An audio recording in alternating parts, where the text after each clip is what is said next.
I'd like to go ahead and introduce our President, Roger Sublette, who is coming to speak with us today about, I see your presentation right here, building a strong foundation of bright future. So, Roger Sublette is a nationally recognized leader, author, academician, and he serves as Union Institute University's president, appointed in April 2003 as the university's 5th leader. Dr. Sublette previously served as provost and chief operating officer, as well as interim vice president for national undergraduate programs. Prior to his service with UIMU, he worked for the W.K. Kellogg Foundation for 12 years, first as program director in the Higher Education and Leadership Program, and then as director of the highly regarded Kellogg National Fellowship Leadership Program.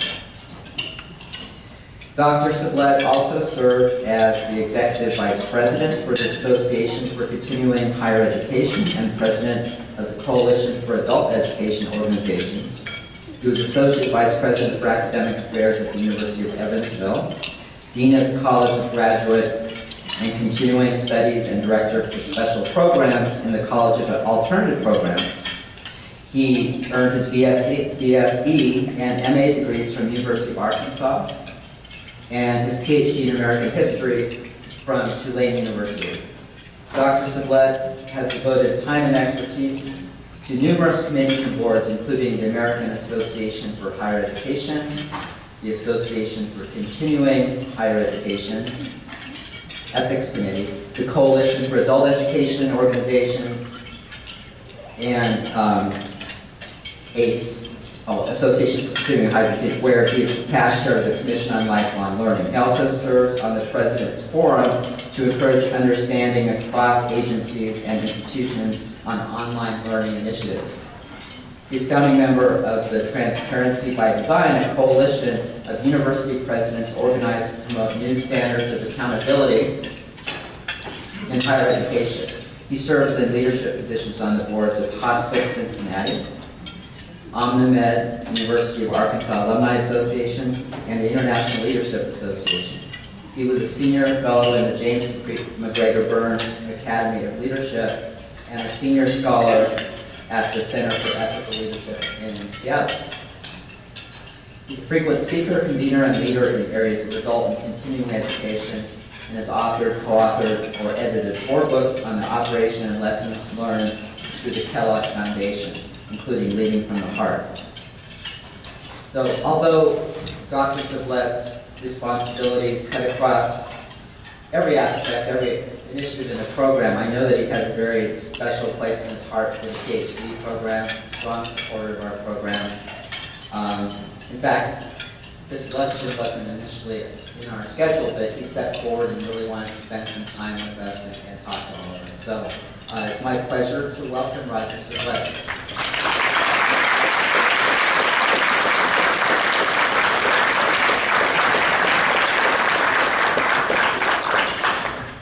Well, thank you, everyone. And before I start my formal remarks, I think it's appropriate to just take a moment and all of us recognize one another for who we are and understand that life is short, and indeed this nation is undergoing some major struggles and stresses right now. Whether you live in Cincinnati, Ohio, or Charleston, South Carolina, Baton Rouge, or Minneapolis, Baltimore, we could go on and on. And it's a very sad time in the history of this country. And I normally would ask for a moment of silence, but I agree with John Lewis. I think we're beyond moments of silence, and we need some action. And so I ask that you simply keep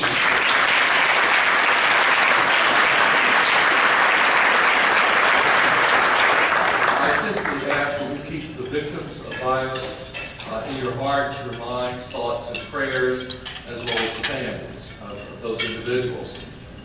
Here at Union Institute University, in our undergraduate program, one of our largest programs is criminal justice management. And I think we really are making a difference in the the education of community police around the country. And we actually have a proposal for the Kellogg Foundation, which I hope to talk them into giving us some money.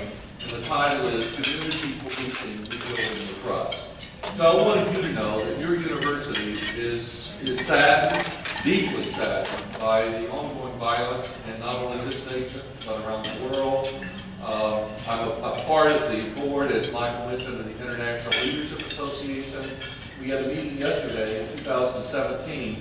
Our next meeting is scheduled for Brussels. And there was a discussion about whether or not we should cancel that meeting in Brussels. And I indicated we should not.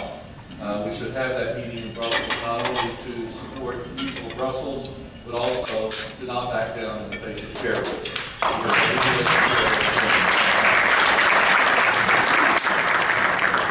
I want to go to my formal comments, formal as I'm not a very formal person, so as formal as it could possibly be.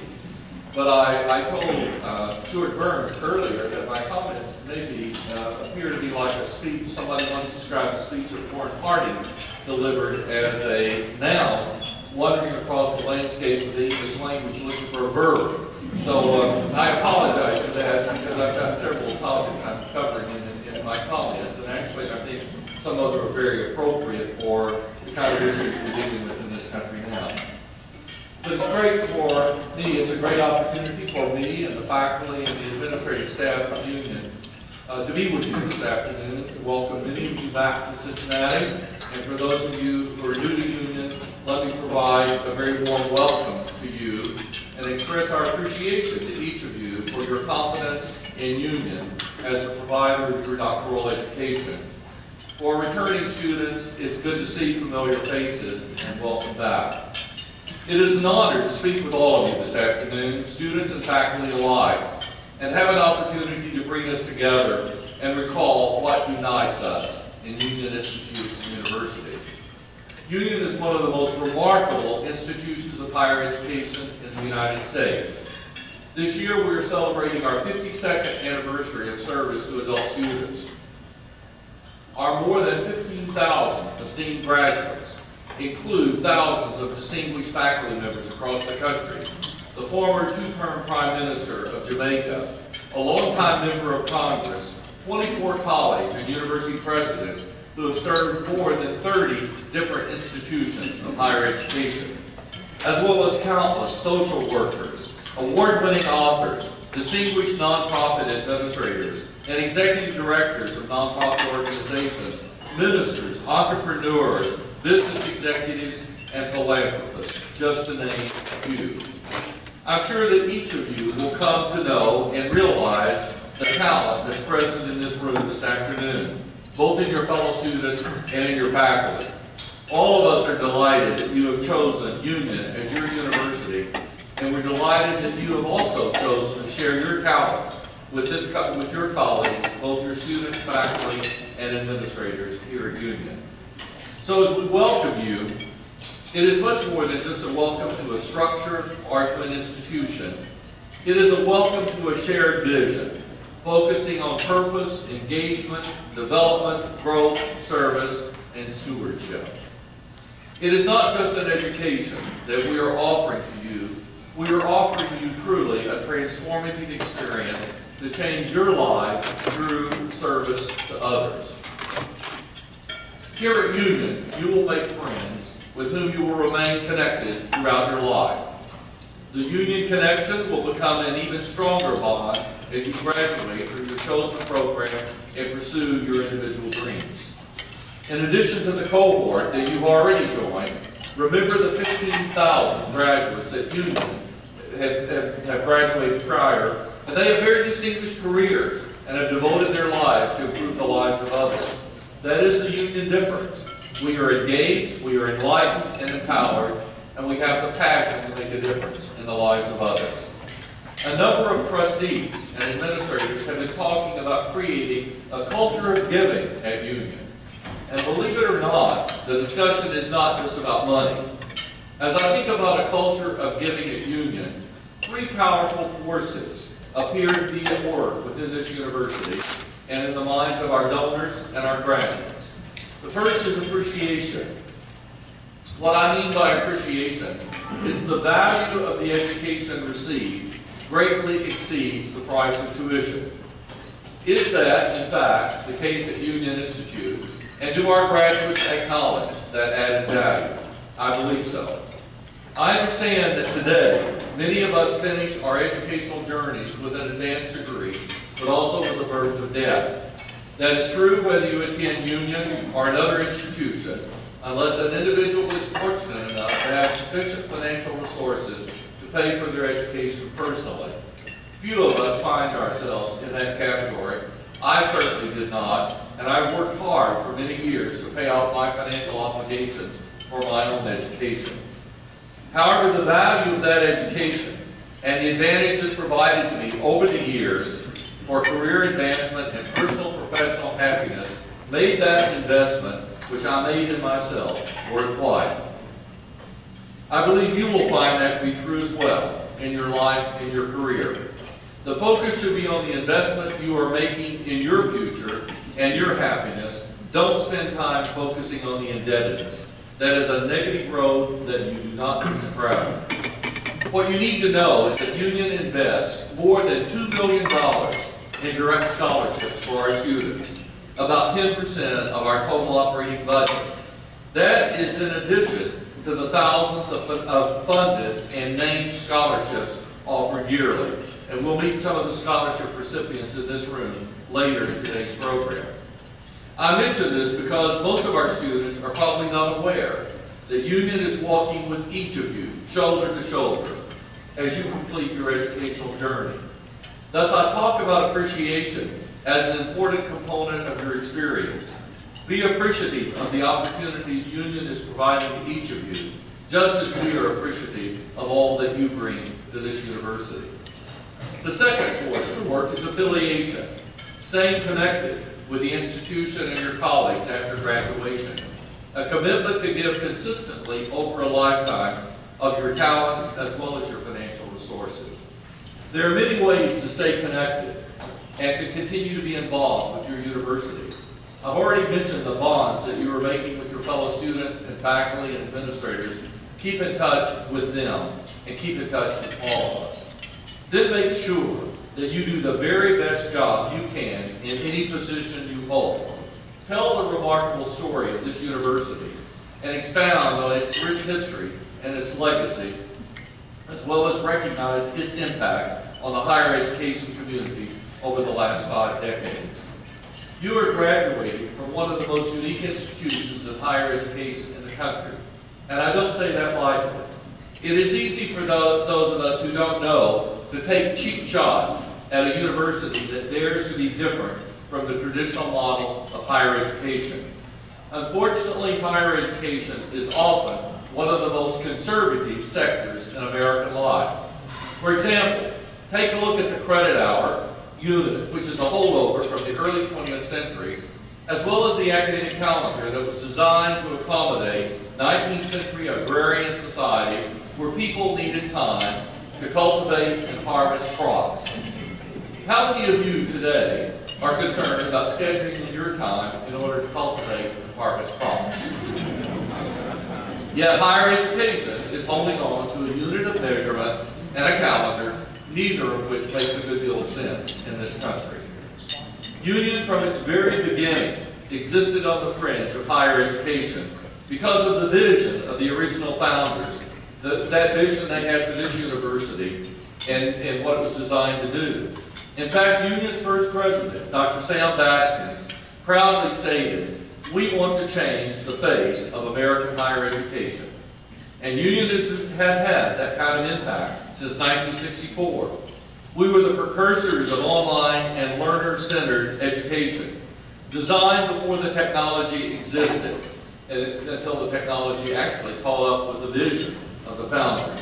At the same time, we have paid the price over the years for daring to be different in a world that demanded conformity.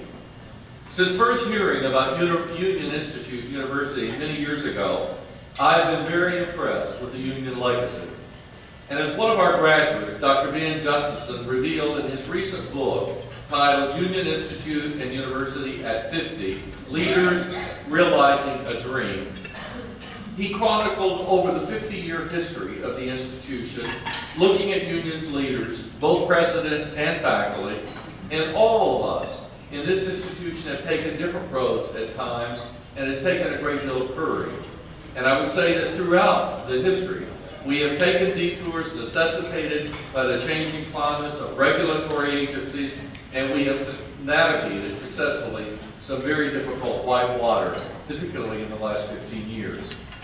To some extent, that white water has been politically motivated and encouraged by declining print media looking for scandals in order to stave off their own demise. In addition, leadership positions in the United States Department of Higher Education have been increasingly held by individuals who had little, if any, experience in working in higher education. To me, the one branch of government that was originally designed in the late 60s to further the educational opportunities for all Americans has actually placed barriers in the path of educational advancement. Today, the Department of Education is focusing on student indebtedness and criticizing colleges and universities for abusing the system.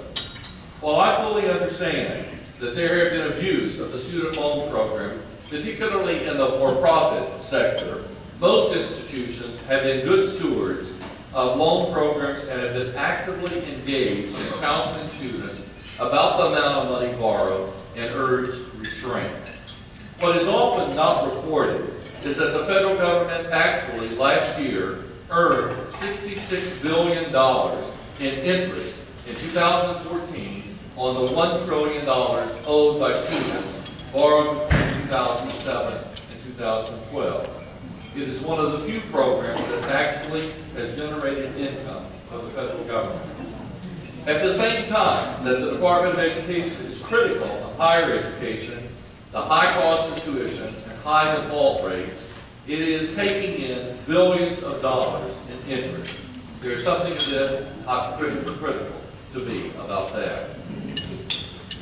In addition, if I walk out of this building and on the streets of Cincinnati this afternoon, and I ask a random person what he or she would estimate the average indebtedness of students graduating from college in 2016 to be, the answer would probably be in excess of $100,000 or more.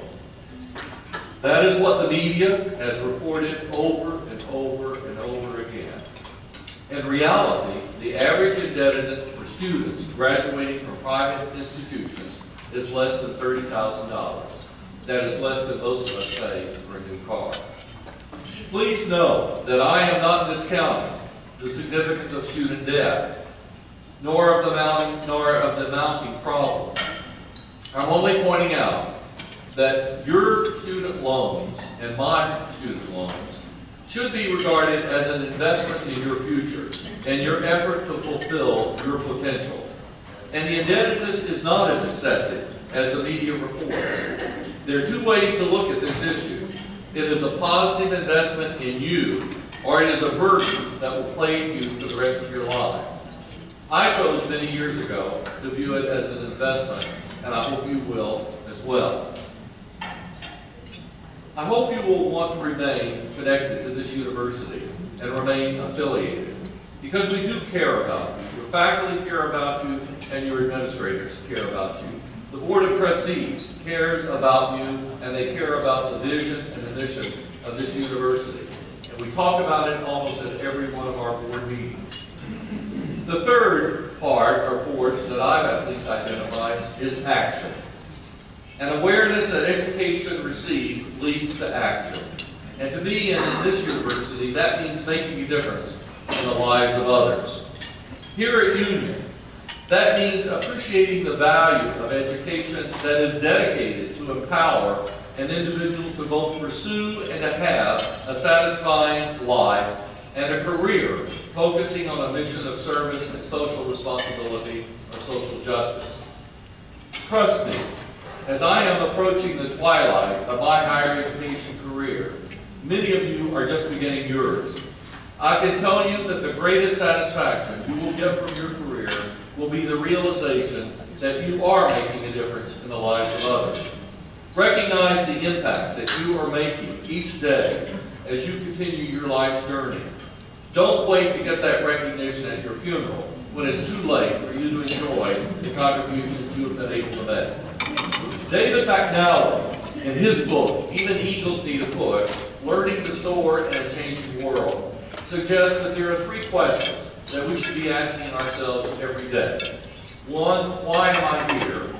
2, what do I value and believe in? And thirdly, what do I have to contribute to make a positive difference? Why am I here? What do I value and believe in? And what do I have to contribute to make a positive difference? When I finish a work day and drive home, drive used loosely, generally sitting on the interstate, I often think of these questions, and I attempt to answer each one of them and to assess how successful I was that day in addressing those in relation to my interaction with others. Some days I have great responses, and other days I don't do quite so well. But I have learned to focus on my shortfalls and promise myself that I will do better the next day. As a result, I always look forward to each day's challenge, as well as the fact that each day brings new opportunities to serve. I told the faculty and staff when I first came here that I want them to be so excited about working at Union that they cannot wait to jump out of bed and come to work. They all look at me as if, I've been drinking something or smoking something around that day. But that really is a philosophy that I think can guide you along the way. Be excited that every day provides you a new opportunity to serve. As you complete your PhD program here at Union, my observation to you, 1, would be congratulations. The second would be, now what? So you got your doctorate. What are you going to do with your education that will sustain you throughout your life and make a difference in the lives of others? How will you take time to actually be? How will you take time to reflect on yourself? How will you take care of you? Be thankful for your educational opportunity. Be thankful for the insightful guidance of your faculty and your staff. And most importantly, be confident in your future and your ability to help others. As McNally stated, there is no other single human quality that affects the outcomes of our lives more than confidence. Only with confidence do we tackle life's challenges with the faith that we can handle them. In these wondrous times of change and opportunity, some people are happily riding the momentum of the megatrends, exclaiming with John Nesbitt, "What a fantastic time to be alive." But there are many others who agree with Woody Allen's statement, "Most of the time, I don't have much fun, and the rest of the time, I don't have any fun at all." Again, it's your choice. The purpose of your Union education is to provide you with the confidence to serve. And in addition, we hope your Union experience will inspire you to live the life that you want to live. What we attempt to do here at Union is to provide you with the tools to create the life you envision for yourself, regardless of the obstacles that may appear and to block your path. The critical thinking skills you have already developed or soon will develop as a result of this PhD program will give you the confidence that you know what it takes to overcome the challenges you will face. My 4th force is accountability. I've added that 4th A to my list, and that is to accept accountability for our own behaviors and our actions. Be accountable. It's so easy in today's society to blame someone else for our own failures or our lack of progress. The lack of personal accountability is leading to a lack of civility and respect in our society.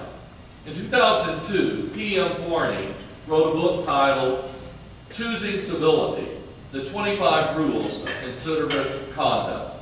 And I think that should be a required reading for every college student. The author is an award-winning professor from Johns Hopkins University and encourages accountability through the management of our personal behaviors. I'm not going to list all 25, but among the 25 rules identified by Dr. Forney are pay attention and be present, acknowledge others, think the best, be inclusive, respect others' opinions, respect other people's time, accept and give constructive criticism, and don't shift responsibilities and blame. In other words, step up and be accountable for your own actions. Along with Warney's book, I also have close to my bedside Robert Lawrence Smith's book, A Quaker Book of Wisdom, Life Lessons in Simplicity, Service, and Common Sense. I do not consider either book to be scholarly, but both have served me well throughout my career and have given me encouragement in challenging times, and I believe they can do the same for you.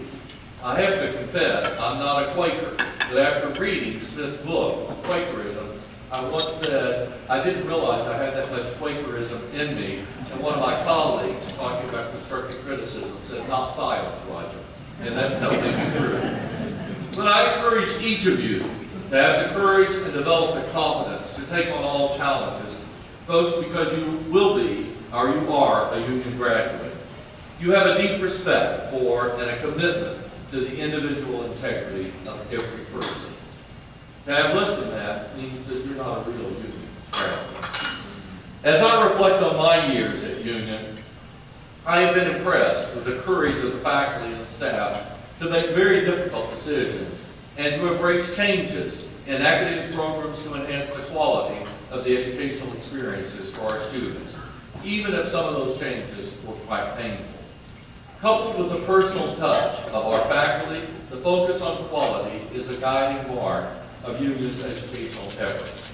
We have always attempted to focus on what unites this university.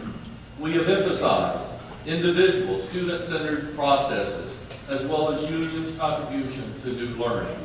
That is the exciting experience of being a part of the life of Union. Last winter, I had the opportunity to attend the American Council on Education meeting in San Francisco. In a most interesting session, I heard a legal education expert provide his assessment of the nation as a whole, as well as the state of higher education. He identified three forces currently influencing our lives and impacting higher education. And I was so struck by them, I wanted to share them with you. One is the coarsening of American life. While this has been going on for quite some time, this author attributed much to the influence of the leadership of Newt Gingrich, erupting on the national scene in 1978 with a kind of a take-no-prisoner approach to public policy. People openly disrespecting others, particularly those who do not look like us or who do not have English as their first language. And that has become a major challenge in the United States today. Our inability to engage in critical listening in order to hear the emotions behind the words of others who are suffering has diminished the promise of America. And it does not take into account the religious differences that increasingly divide people in the United States and around the world. In the United States, we are losing the battle when we search for the common ground, which unites us rather than to divide us. The second point that I think is important is the dysfunctional political realities in the United States. And I'm a political historian by training, and it saddened me to make some of these comments. The speaker suggested that we look no further than the 2016 presidential race from the perspective many people has reached the low not experienced in most of our lifetimes. In addition, only 14% of the American people approve of the work of Congress, and that is the highest approval rating that the Congress has enjoyed in quite some time. In fact, it has been as low as 7%, which means that 93% of the population of this country have very little respect for the leaders in the Congress of the United States. Lack of positive accomplishments in the Congress, as well as in the Department of Education, has many educational institutions facing very serious financial obstacles. There is a push on the federal level to address costs associated with higher education. At the same time, there is a demand for more federal regulations, which increase costs to institutions and ultimately students. Accreditation is under attack from many sides with no serious thought about what would replace the system of accountability should regional accreditation be discontinued. My perspective is that the result of all of this is most higher education institutions are rather confused by the ongoing discussions at the national level and struggling with states that continue to reduce funding for higher education. On top of these challenges, we have the media focusing on the deficiencies of higher education rather than the positive accomplishments. The next 5 to 10 years may prove to be volatile for higher education, and I suspect for society at large. The third point I want to refer to is its title, It Is the Economy Stupid? Well, that goes back to 1992 presidential election. However, the fear of losing jobs, the economic uncertainty worldwide, and the insecurity of the middle class in the United States, and encouragement of what appears to be class warfare by presidential candidates and other national politicians, as well as the need to blame others for our individual plight in life, all of those are leading to anti-immigrant sentiment, anti-minority sentiments, anti-business, anti-government, anti-Wall Street, anti-higher education, anti-government, and on and on and on. This obviously does not reflect the best of the American spirit, and has made it difficult for leaders at all levels to find common grounds from which solutions can be explored. Fear is a powerful force, and we appear to be in its strong grips in 2016. As the speaker concluded his remarks, he referred to the outraged generation and the resulting incivility directed toward one another. This is carried over into politics, into the civic community, as well as higher education. Many people believe that much of this attitude can be attributed to the excesses of the media, talk radio, and 24-hour news cycles, which have to be somewhat outrageous in order to attract listeners and viewers for long periods of time. Unfortunately, outrage sells in the United States today. Approximately 47 million Americans listen to these kinds of exaggerated messages each day. Union's message of social responsibility and social justice is the right message to deliver in a very difficult time in the United States. So those of us in this room this afternoon, and probably you more than me because you have a longer period of time to impact all of us, you have a responsibility to understand the legacy of this institution and the vision of those founders, and you have the responsibility to go forward and serve. Higher education has not been immune from the forces at rift in America. As a matter of fact, we've been caught up in the middle of this struggle. With increasing federal regulations, higher education is being hindered in its ability to be flexible in responding to the needs of the public and indeed the nation. Flexibility and diversity in American higher education have been its greatest strengths in the past. And under the pressure of current regulations, the influence of higher education institutions appears to be withering. We're being forced to increase costs to students to cover the expenses of enacting federal and state regulations. Having done kind of a political analysis and wandering across the English language, I want to focus just a minute on union itself. And I want to acknowledge the 54 doctoral students, many of whom are present today, who have been awarded scholarship support from Union in the last 3 years in recognition of their scholarship and the promise of that scholarship. As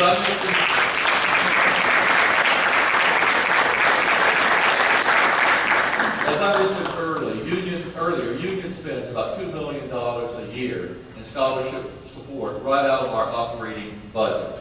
And in addition, we have a number of named scholarships, and there was a sheet passed out when we entered listing those scholarships and the recipients over the last 3 years. And I'm really pleased to indicate this university has invested over $155,000 in the PhD program alone in scholarships. And I would invite the recipients, some of whom are present today, to stand and be acknowledged. Please stand. Congratulations.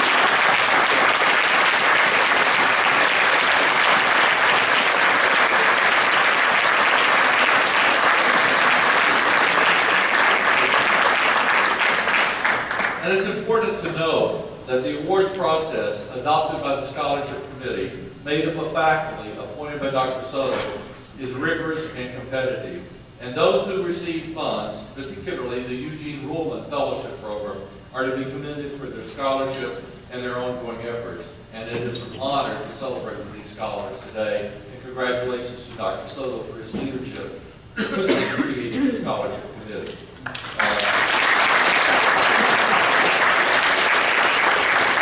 At this point, I don't have to make those selections. But we all look forward to great things from you as you lead this university and continue to serve your communities. Union and all of us who serve as faculty and administrators have the potential to make a difference if we remain flexible, responsive to the needs of our colleagues, transparent, fiscally responsible, and affordable in creative and programming design and development and delivery. Most importantly, all of us, students, graduates, and employees, we must learn again how to be respectful and civil to one another. And when there is disagreement, disagreement is fine, because out of disagreement generally comes effective solutions. We have to carry that message to our homes, we have to carry it to our workplaces and in our communities. And that's the value of a union education. There is so much more work to be done inside Union and beyond the university.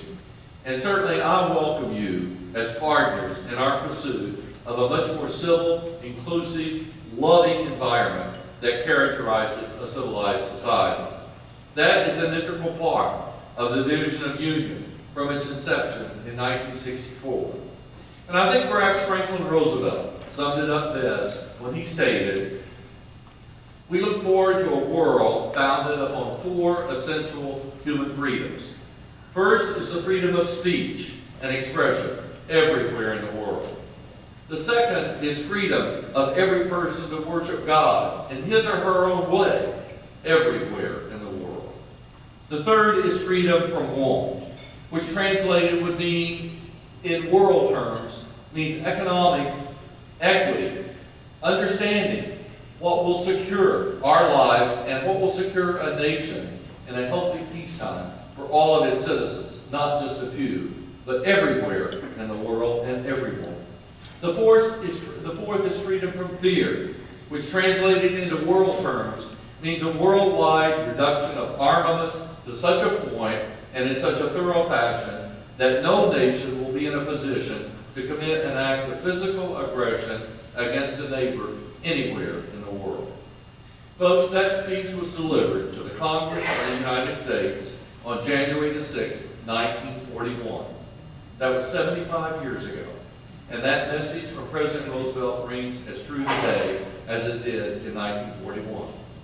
Remember earlier in my comments I mentioned Sam Baskin and his vision for this university to change the face of American higher education? Dr. Baskin's message is equally as true today as it was 52 years ago. And it is a challenge for all of us to continue this remarkable legacy. This is a special institution, and this is a special nation. I hope you will keep LPR's comments and Dr. Baskin's vision in mind. Remember that each of us who has the privilege of serving and studying within Union has been given a special opportunity to take the promises of a visionary president of the United States and a visionary leader of a university and breathe life into our vision of a deep commitment to service. It all starts today with establishing civil, respectful, caring, and loving relationships with one another wherever we serve. That is the Union way. I hope you will join me in becoming thoughtful and effective stewards of the rich legacy of this special university. Thank you for all you do for Union each day. Good luck and God bless you.